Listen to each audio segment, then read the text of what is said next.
Parenting in the 21st century is ever evolving, and while you balance work, kids, and your sanity, it's easy to feel discouraged. Welcome to the Super Parent Syndrome with your host, Dr. Nick Fanning.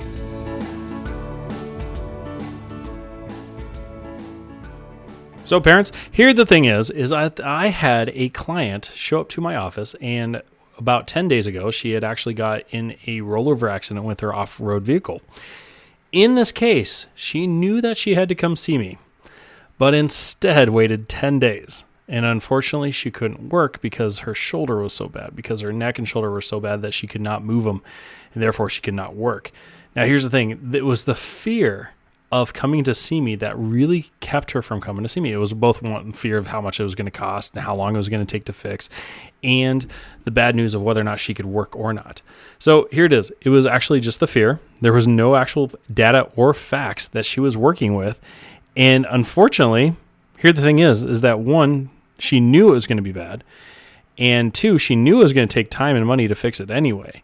But by doing nothing, think of how much it actually cost to do nothing. So instead of coming and seeing me right away, she basically couldn't work for a week and a half.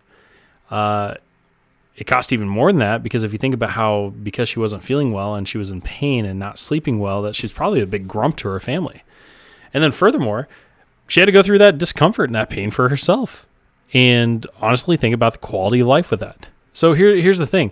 By putting her life on hold and by being a grouch and by not working, that's the real cost of procrastination. That's the real cost of what it's going to be when you guys delay what you ultimately already know. So here's the thing. There's always going to be a price, but what is the true cost? So same thing. Think about that type of principle, that type of lesson in your own goals and your fears in life. It could be your weight. You already know that something needs to be done. You know it's not going to be easy. That's going to take time at the gym. It's going to take quote unquote sacrifice on your plate and what you're eating, or getting up early to work out because of the kids, or because otherwise that's the only time you can find, or whatever it might be. Maybe giving up your lunch hour of having a drink and instead going for a walk. You know those are what are the initial cost and price is going to be. But you already know that there's an issue, and think of if you put that off, what that will ultimately cost. Think about the lack of sex, or even in your relationships, and the disconnect that you're having with your spouse, and the cost of what could be a divorce someday, or the cost of just being miserable and laying in bed at night and wondering who the stranger is or who this roommate is laying beside you. And instead of doing something and having those uncomfortable conversations right now, and working and doing date nights and doing little notes during the day and putting those price points in and using that upfront cost, instead you're delaying the cost, and then the interest is astounding. And then if you think about it, even look at your bank account or your retirement account even, and you can see the big red blinking light along with that. And instead of dealing so with that right now, or hiring somebody to help you with that, you just put it off until someday you're that little old lady eating cat food out of a tin. I mean, it sucks to say that, but isn't that what we're ultimately afraid of, is retiring with nothing and being on that fixed income and not being able to travel or pursue our dreams, or maybe just wasting away in a nursing home? So folks, here's the thing. By doing nothing, you're really starting to pay the cost of waiting. And in the end, the cost will be the end of you. Let me say that again. When you really pay the cost of waiting, it's the end cost that will be the end of you. And folks, like I said, it might be a perceived high price at the beginning, but you already know that you need to pay that. You already know that's what's needed to fix this.